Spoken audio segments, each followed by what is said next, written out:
This is the Kratom Science Podcast. I'm your host, Brian Gallagher, blog and social media writer for KratomScience.com, your source for all things Kratom. My guest is comedian David Oakley, a former heroin addict. Dave discovered Kratom and it changed his life.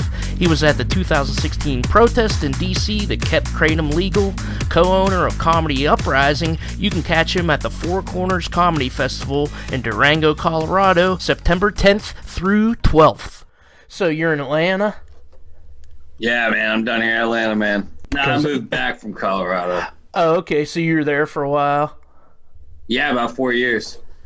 Okay. In Durango? Yeah, have you heard of it? I heard your clip on YouTube. Yeah, Durango, Colorado. It's the southwest corner. It's about an hour and a half from like the Four Corners Monument, 30 minutes north of New Mexico. It was like a weird, like secluded area, but at the same time, I mean, like at least for like comedy and stuff, there's a lot of big places to do comedy like within 6 hours in any direction. So that was kind of cool. And there's a lot of stand up in Durango. Is that like a college town or something? Yeah, there's a small college there. It's a liberal arts college called Fort Lewis. But kind of, man, the scene has been building over the past few years for sure. I know, like, you know, they've had 3 open mics this week because all my friends still live there that I was doing comedy with. And they did 3 open mics this week, and for a small town, that's like not that bad at all. Yeah, and at one point, man, I was like producing and hosting 3, and then there were like 2 others. Like, I mean, like we at our most, we were like doing like 5-6 mics a week in the small town like Durango. So we were really, so there's a pretty good scene there, actually. There's some very funny comedians there still. A lot of people are getting into stand-up. I mean, shit, I don't know how many Pittsburgh had, but I'm out of the loop, but that probably sounds about how many Pittsburgh had. I know for a while there was a few a week. And like then there was like the bigger places, Pittsburgh Improv had something every week, right. But just like the little independent places, there was a few every week, and I would go to them. There was a good scene for a while. This is when I got back to Pittsburgh, like 2012. I was going to open mics, thinking about doing it, and then there was just so many fucking people, and there was a lot of good ones. I was like, I'm not gonna fail at something else. I just don't feel like failing at something else right now. But I'm a big comedy nerd. I'm a huge fan. Like right I was a musician for a while, but then I mean I've always been into comedy too, and I saw Carlin twice. I saw Bill Cosby. I saw. Oh no shit. Yeah, I saw Tracy Morgan's more recent. I just saw Bobcat Goldthwait. I saw Stanhope in Tulsa. He was awesome. And there's some. We just went and saw Louis C.K. out in Akron on his little comeback tour. I was like, wow, recently? I didn't think I'd be able to see him. And we were at Tulsa, we saw Bill Burr with Dean Del Rey opening, and that was nice. That was a great fucking show. That was really good, and he even mentioned how good it was on his podcast. But yeah, so how long have you been doing stand up? Actually, just like 3 years, man. I just hit my 3-year mark last month. So I'm at 3 years and a month right now. Yeah, that was a good clip on. It said Durango something. It was on YouTube. It was a live clip of you. That was real good. Thank you, man. I really appreciate that. I was about a year and a half in, and that night I was opening for this comedian named Rena Calm, who's a touring comedian. She was just like, she got booked for that show, and I got to open for her, and there was a packed house, and man, I felt like everything just happened to go right. You know, I was super nervous, but it kind of worked out. And it worked out that my wife, I didn't even ask her to, but she just recorded it and got pretty decent video. So I mean, that's my only video I have on YouTube. So I really appreciate you looking at it. And yeah. You're on another podcast a couple of times. I looked at that a little bit. Yeah. Green Light Weekend podcast, man. Based out of Durango. My good buddy Brian Nystrom, he's a Durango comic right now, and he hosts that show. And an opportunity arose to where he needed a co-host, so he asked me to come on, and I did that for about 6 months before I moved back here to Atlanta, which was kind of deceiving in a way because like it's a small town. They're like hungry for comedy, and like at times it seems like they'll just laugh at anything. But in the same breath, Durango's like super liberal, like liberal arts college town. So it's like they're very sensitive, which I love telling jokes that like rile people up sometimes, especially when I know they're just being sensitive. And so like, man, I could either kill or bomb is just a coin toss. But like starting out there was a very soft place to start. So it was kind of good for me just to like kind of start getting my reps in and stuff. And now I'm in Atlanta and it's so much harder here, dude. So you didn't move to Austin like every other comic in the world's doing right now? No, dude, that's maybe down the road, but not currently. No, I'm gonna try and hash it out here in Atlanta for a couple years at least, and just see. I think it'll make me stronger because this is a kind of a tough scene here. How's it tougher than Durango? Well, in the open mic scene, it's just like I just started here, and it's tougher in the fact that I don't know anybody. People are a lot like, especially comics, like they're not like super eager to be like helpful and like show you the ropes, like it's pretty cutthroat. So I'm just trying to figure out where to go and when to go, like just showing up every week to the mics I do know about. Every now and then I'll get a helpful tip, but for the most part, everybody keeps to themselves. Like they're not like talking and like being all friendly and shit. To the new guy, at least. I mean, once I'm more familiar, I'm sure they'll talk to me because they all the comics talk to each other. But just that right there is like the solidarity of it right now is like, I mean, I have no info, so that makes it really hard. And then even the crowds, I mean, like most of the rooms I performed in have been they've been urban rooms, like all black, which is great. And I've done well in them, but like I came from Colorado. So like I'm used to a completely different environment. And so a lot of times I will bomb. Sometimes they like me, but it's just learning how to do my bits and stuff in front of a completely different audience. Like that's been real tough too. Did you move back to Atlanta before the pandemic? No, actually, I just moved back 2 months ago. Oh, okay. Yeah, for the last year, like during the pandemic, my wife and I were just holed up in this little studio apartment in Durango, and luckily it was like pretty nice and all. So it wasn't like we were just stuck in because like we lived in some pretty shitty places in Durango, but this was like a nicer spot. And so we were just like chilling, but then we realized one day, like, it's coming up on winter. We're in a pandemic, stuck in our house. And like, if we have to go through another winter, just like trapped in our house, like we're going to like go crazy because we don't like ski or snowboard or do that outdoor shit, So we were like, well, let's move home. Let's go back home to Georgia where it's warmer and all of our family is. I guess you weren't doing a lot of sets then during the pandemic. Oh yeah, no, not too much. So like we definitely went a couple months without doing any. The weekend before like the whole state shut down, my business partner and I, Jill Carlson, we were up in Denver putting on some shows and doing some local shows, and we went and like saw like Dan Soder perform at Comedy Works, and we saw Godfrey at the Improv. Just like having a good weekend. Gilbert Godfrey? No, Godfrey. Oh, okay, okay. Godfrey. I wish Gilbert Godfrey did. Yeah, he's one I guess still gotta see. I have to see him, dude. But yeah, we were up there like just networking and doing business.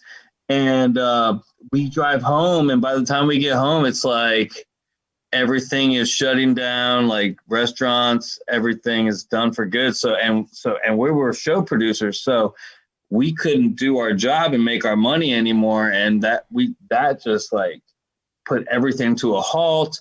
Then after a couple months, we were like, fuck it, let's just start doing shows in parks.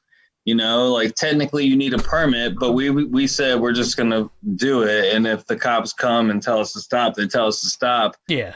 And they fine us for not having a permit, then fine. But we're going to try to do some shows. And we did. And they were very successful. We had a lot of people show up, a lot of comics show up. And we were able to like just keep doing outdoor shows from then on, from I would say the end of May throughout until I moved. We were doing shows. So it affected it, but we made the best of it, I guess. That's cool. Did you do any Zoom shows? I did a couple. There was this comedy couch competition. That's what it was called, comedy couch competition. And I think it was like produced by a Durango local radio station, but there was comics from all over. Like, and it was a competition, like 3 rounds. I made it past the first round, and I got eliminated after the second round. So I didn't do that great, but I mean, I was going up against these comedians that have been doing it for 4 or 5 times longer than me. I mean, some of them are like in New York, like a bunch of them were in New York, and then, you know, LA and other big cities. And it was a lot of fun. And I'm glad I did that. But then like other Zoom shows are just like open mics where it's like 8 people. They're all comedians. They are hardly listening to you. They usually just have you on mute. So like you're telling your jokes to a computer and getting no response. And you just don't even know, like, did I bomb or did my internet just go out? You know, it's like it's a pain in the ass, and so I hate it. And that's one thing I love about being back in Georgia is all these like live. Like I get to go out and do comedy live almost every night of the week. Wednesday is like my free day, which is why I was able to do this cool today. But yeah, it's nice being do live comedy again for sure. Kratom. Let's get on Kratom here. Let's do it. So, how long? When did you hear about Kratom, and how long have you been using Kratom? So I used to live down in West Palm Beach, and I was working downtown in like 2013 and 2015, but it was probably like 2014. I was waiting tables, and my coworker told me that on her break, she was going to go down to this kava bar that we had down in downtown West Palm Beach called the Purple Lotus. It was about 2 blocks from where we worked, which was the Brio in downtown West Palm, right underneath the West Palm Beach Improv. And it was like a 2-block walk to this place. And so I decided... Well, no, I didn't decide to go that day, but I decided I was going to eventually go check that place out because she said that she drinks this tea that has kratom inside of it, and she explained what it was briefly. So I was like, I don't know, like I imagine most people are originally. I was skeptical of it. But I also was a junkie for 5 years. Like I between like 2005 and 2010, I had a real bad heroin addiction, and eventually I got onto Suboxone, but which that I was on for like 2 years. And this girl's telling me about kava and kratom, whatever. I don't know. Yeah, whatever. The way I first heard it was kratom, so that's just what I say. But I know that's like most people think that's stupid. But whatever. Kratom is the native pronunciation. I had a scientist from Malaysia on here. He's like, Brian, you say Kratom. And I was Yeah, like, Kratom, Khetum. Yeah, we had it that way on the. All right, so I'll get to that, but I eventually ended up working at that kava bar. But I'm getting there, like, because, all right, so how I found out about Kratom was this girl at work, and I was still struggling with opiates a little bit. I was on and off of Suboxone, and one day I was off of I had been off Suboxone for like 2 weeks, and I was doing fine, but I got these really bad opiate cravings. So I like hit up my buddy for some like pills, like some like oxys, and he couldn't get any. And honestly, that's when I remembered hearing that like this stuff Kratom is like it can be helpful against it's like a natural way to fight against opiate addiction, and that's just how I originally heard of it. I know more now, but I'm just saying that's what I thought of at the time. And so like I was having these bad cravings, so I went downtown early before I had to work, and I went and I just, the way they did it at this one place that I ended up working at was a Kratom extract. It was Gold Reserve extract. And they take like an eighth of a tablespoon, put it into a little cup of kava, which I'm not sure if you're familiar with. Yeah. Okay. And so they mix the two, like, and then just like whisk it together. And then you just like kind of, you can either drink it quick, or you can sip on it, whatever. But so I went to this kava bar before I had to work. I was having these terrible opiate cravings. Everything seemed cloudy. Everything was awful. And I went to the kava bar for the first time, took a double of this Kratom shot with kava, and then walked back to work. And I was just like, the whole time I was walking to work, I was like, that was a waste of money. That like was bullshit. That didn't work. Like, what was I thinking? And then I sat down, I lit up a cigarette, and like, it was kind of like as soon as I lit up that cigarette, it was like that movie Limitless, when the dude like takes the pills and everything becomes clear. It was like all of a sudden that fog of that, the cravings, which, I mean, opiate cravings are no joke, man. And I don't know if you've been through it. Hopefully not. No, I haven't. Okay, well that's awesome. It sucks. I mean, and it was just like completely clouding my mind and like controlling every thought I had. Yeah. And as soon as I lit up this cigarette, about 30 minutes after taking my first little bit of Kratom, everything just kind of like cleared up. I could forget about the cravings, and I could actually function and like act normal in society. And that was a huge realization for me, man. I was like, wow, there's actually a positive natural thing out there that can be helpful to somebody with a chemical dependency. So how far were you into like opiate addiction? Were you, because I mean, I got a couple of friends, that I know that, they have to have something every 12 hours or they're going to be like violently sick and stuff like that. Was it like that? Oh, yeah. I mean, if 12 hours, to be honest with you. Yeah. I mean, like I would go, like I live about 20 minutes north of downtown Atlanta, and I have to go downtown to get dope. And man, sometimes I'd go usually 2 times a day, sometimes 3 times a day. And almost every day I would wake up about 5 a.m. like with the shakes and complete withdrawals, and like tiptoe out of my house, get in my car, start it, and hope it doesn't wake up the people inside the house.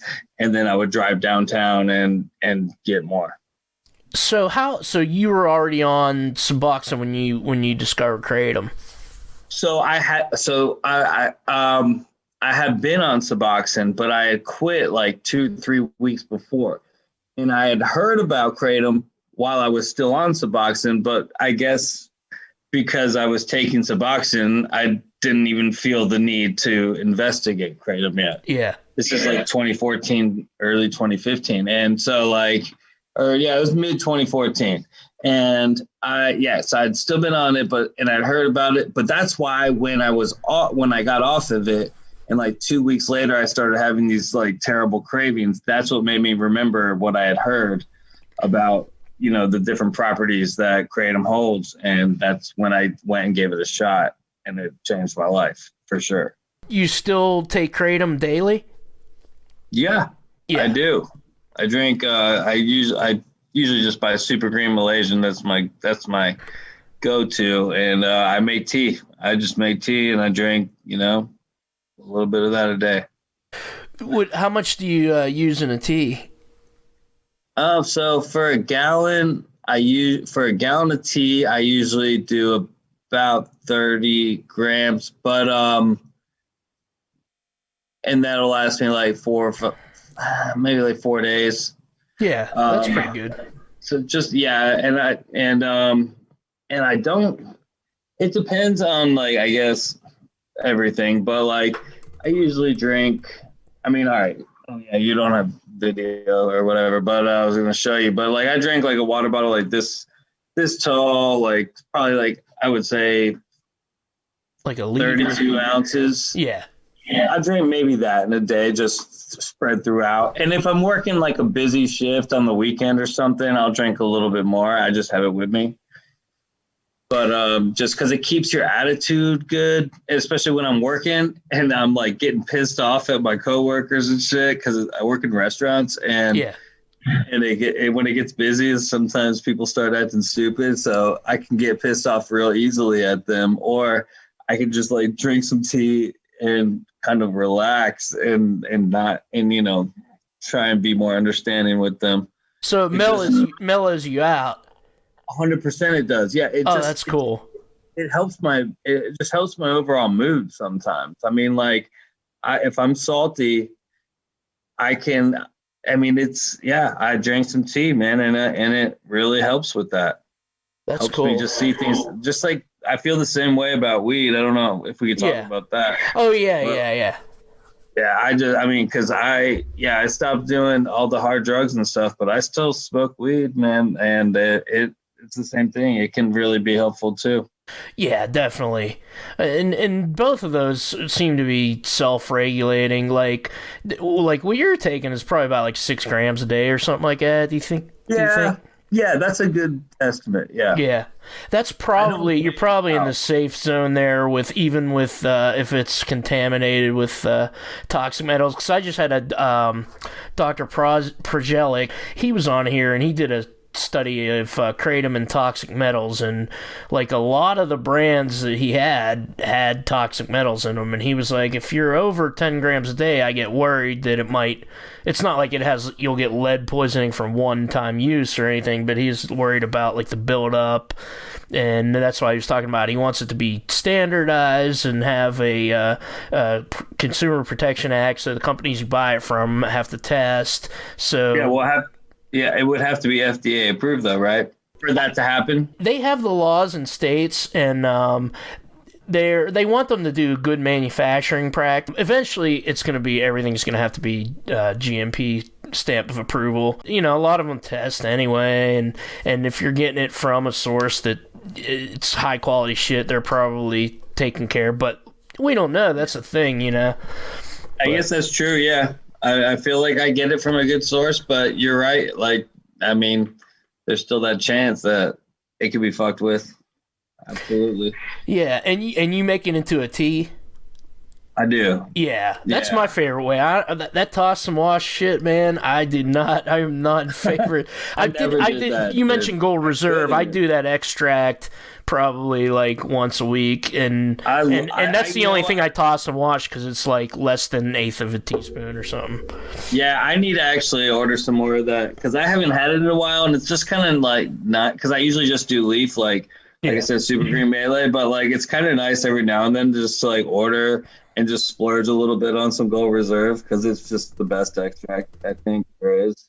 Yeah, it's good. I mean, that's really the only one I've had, and I've had one other kind, but it works. So I don't have any. It's great. I mean, it really is. I've had others. I've tried other extracts, and nothing kind of that's the first thing I ever had too. Like that day, or my very first time ever having kratom, it was Gold Reserve extract, and I had 2 like 1/8 tablespoons mixed in with some kava, and like 30 minutes later, I was like, wow, I don't need any more drugs. Like I can just stick to this tea. That's awesome. That's what I hear from a lot of, former opiate addicts that are, I've interviewed for this podcast. They're like, that's it. I'm good. I just need this in my weed, and that's it. And I'm like, that's awesome. And like, while a part of me like is like, fuck, but you still, I guess I feel bad because I'm still kind of feeling dependent on something, but like my wife reminds me, like, what I'm doing is completely fine. It's like no different than your average citizen needing a cup of coffee before they talk to somebody in the morning. It's like, I mean, that's a way more common addiction than really anything. And so like, she's like, dude, if what you're doing is a natural way to keep you and prevent you from going back to the old lifestyle, then what's wrong with that? And I really believe that that's right. I mean, it's cool. It's quite okay to have a natural alternative to, that chemical, terrible lifestyle that I was barely living in. Yeah, and just people say it's not as, like, do you take breaks, or like when you stop using kratom, do you have any kind of withdrawal? No, I mean, I really don't take breaks. I just don't drink it that like much. Like, like I said, I have it every day. That's true, but I'm not like sipping on it throughout the day, all day. Like every like whatever 4, 5, 6 hours, I'll just take a few swigs out of my water bottle, and that's it. If I didn't do that for like a day, I'd have a little trouble sleeping. So I guess that's kind of a withdrawal. So yeah. I mean, I would have a little bit of withdrawal if I just stopped cold turkey and just took a 2-day break. It would be an uncomfortable 2 days for sure, which I hate to admit, but it's true. Yeah. Have you ever, like, did you start off taking less than you are now and you're taking more now, or? No, it's actually the other way around. I started off more, and I just started taking less and less and less because I realized I don't need as much as I was taking. Yeah. Because like when I started, like my very first time, I was taking Gold Reserve extract, and that's what I had like solely for like a year and a half at least. And then like I started ordering like kilos for myself to my house, where I started making tea, and I stopped taking extract altogether. And I got down to tea, and I was drinking a lot of tea at first, and it's actually gone less and less and less, which I think is a good thing, because I don't want to be reliant on it, but I like it as a good tool. But luckily it hasn't increased, it's decreased the amount I take. I'm not trying per se, but it's just naturally been happening where I've been drinking less and less tea.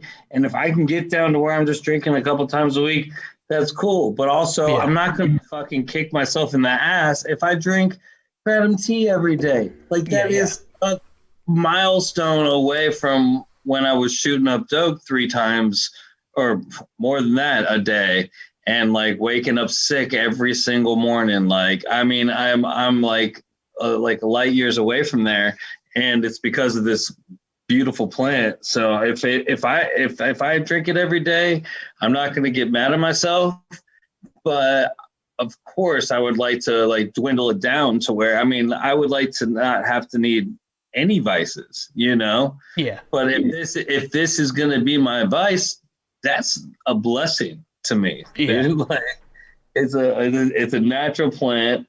It's pretty inexpensive, and it does wonders. And it's not just for opiate addicts too. Like, I mean, this stuff does wonders for, I mean, veterans that have PTSD. I went to the 2016 march in DC for Kratom. Oh, cool. You remember that? I don't remember it. I know of it, but I was only I only started getting into Kratom like 2 years later, like September 2018. Okay. I was hired to write for Kratom Science, and I heard about it before, but I didn't know.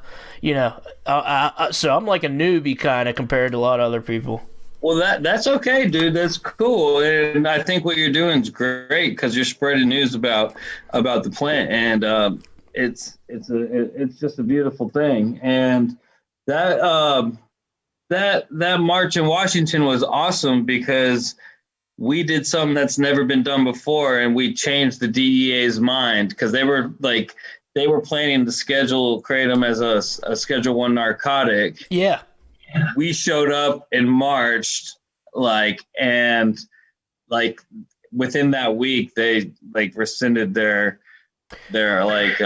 plea to make it a Schedule 1 drug or whatever. So that was pretty amazing. And I don't know, but that's what I was getting at. That's why I brought up the march, is because when I was there I met a lot of other people that have been taking it, and this one dude, Drew Turner. Yeah. He's been on the podcast. Oh, cool. Yeah. Well, he was there. We were all there right there and in front of the White House, and people speaking on the megaphone. He was one of them. And it's just really done so many wonders for that man in particular, who's an American hero. He served in our military and got fucked up as a result. And Kratom was the one thing that can really help him. And that's an amazing. That right there is amazing. So it's not just for opiate addicts. It's for, people of all issues, man. It's a freaking anti-inflammatory, for God's sakes, amongst other things. It's just the plant is a miracle, in my opinion. I want people to understand about addiction. A lot of people have addiction and they go to work. They're not necessarily homeless, or it takes over their life sometimes. But so was it like for you, was it affect your life other than just having to put that in your system? Well, I started, I don't know, depending on some people it would be late, but in my mind, I think for most people, I started doing drugs young because I started when I was 19. I did drugs with a lot of other people that have been doing them for years before that were my age. So that's neither here nor there. I started at 19 and I did dope till about 24. And I guess I've always since that time, I've always been waiting tables and stuff. So it's professionally, it never affected me other than I'd have to be at work sometimes, withdrawing and hitting up people to bring me stuff to work. And I'd run out into the parking lot and buy something real quick, pop it on my way back in and just start to feel better within an hour. But it didn't, and those days sucked. But really, it didn't affect me. I was just making beats with my friends and making music and stuff, and just getting high and then just doing bullshit job, waiting tables, which I still do. Yeah, so I guess it didn't really affect me other than it definitely slowed me down in my maturing. I didn't start doing stand-up till I was 31, and I feel maybe if I hadn't have fucked myself up so bad, I would have started a little sooner. I would have realized that's what I should have been doing sooner. Yeah. At the same time, all of those years of drugs, doing drugs and drug stories, I have a lot of stuff to talk about on stage too. Yeah, really. It's not wasted time if Right. if especially if your job is to tell stories. So Yeah. and you know, a lot of people go through that with alcohol too. I like me and a lot of other my friends go through like, how could it have been different? Oh, here's what I ask everybody: do you have a doctor that you talk to about kratom at all? No. No. No. A doctor? Do you have a doctor in general? I know you. Dude, what does that word mean? No, I don't have a doctor. I actually, it's The nurse so at the funny. Med Express. Do you talk to her about kratom? So my wife and I have both been bartender or like waiting tables bartending for so long. We just moved back to Georgia, and my wife got like a real job leasing out apartments, and just yesterday she signed us both up for health insurance. So Nice. I'm gonna get a doctor soon, but I haven't been to one in a long time. And honestly, when it comes to kratom, I'm not trying to sound like a douche, but I think I know probably more about kratom than the average doctor. You probably do. Yeah, I think you and me both. But I sold it for a living working for kava bars for like 2 years in cool. South Florida. I worked at the second kava bar in the country in West Palm Beach. I worked there in the first kava bar to sell kratom out of its store. It was called Purple Lotus in West Palm. Yeah. And I worked there, and then one of the managers broke off into his own thing, and I went and worked at his store for a while. It's like, so I've had a lot of education on this, and I studied a lot. I've talked to politicians to help keep it legal in Georgia and and in Florida. Like, I mean, yeah. So I don't know. I just don't know if I even should bring it up to a doctor. yeah, I mean, I guess it depends on the doctor if he's cool. Like some of them. I mean, some people tell me, my doctor's cool with it, but they don't really know. I mean, there's people doing primary kratom research that probably couldn't even tell you everything about it. But exactly. Also, they want to give it. Like, how am I supposed to trust somebody who wants to like prescribe chemical pills to people for every given instance? But like, I'm supposed to listen to them judge me for taking this natural plant that seems to help me my lifestyle. Like, I don't know. I just don't see the point even bringing it up to them. It's just so cool about the DEA. It's like the whole thing is they're like, oh, we're going to back off now. And it's like, this is not what we're going to do anymore. We're not going to do this with drugs anymore. So that actually was a great historic thing. That was cool that you were there. That's pretty awesome. Oh, yeah. Thanks, man. It was something else, man. It was really cool to be a part of. This dude, Chris Bell, made a documentary about kratom. Yeah, that came out. I think the week I started writing for Kratom Science, it came out. Oh, really? Yeah. So he actually interviewed my wife and myself in the park there, like right across the street, and we were in the initial trailer. Oh, like, shit! Just the trailer, but like we didn't make it to the final cut. We were fuck. But it was cool though. Like we got to meet him, and super nice dude, and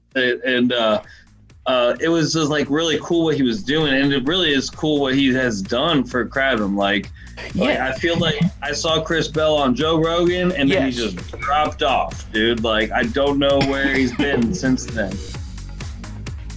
Thank you, David Oakley. At Dave O Laughs on social media. Catch him in open mics in Atlanta and at Four Corners Comedy Festival, Durango, Colorado, September 10 to 12. The music is Risey, Memories of Thailand. Kratom Science Podcast is written and produced by me, Brian Gallagher, for KratomScience.com. Take care.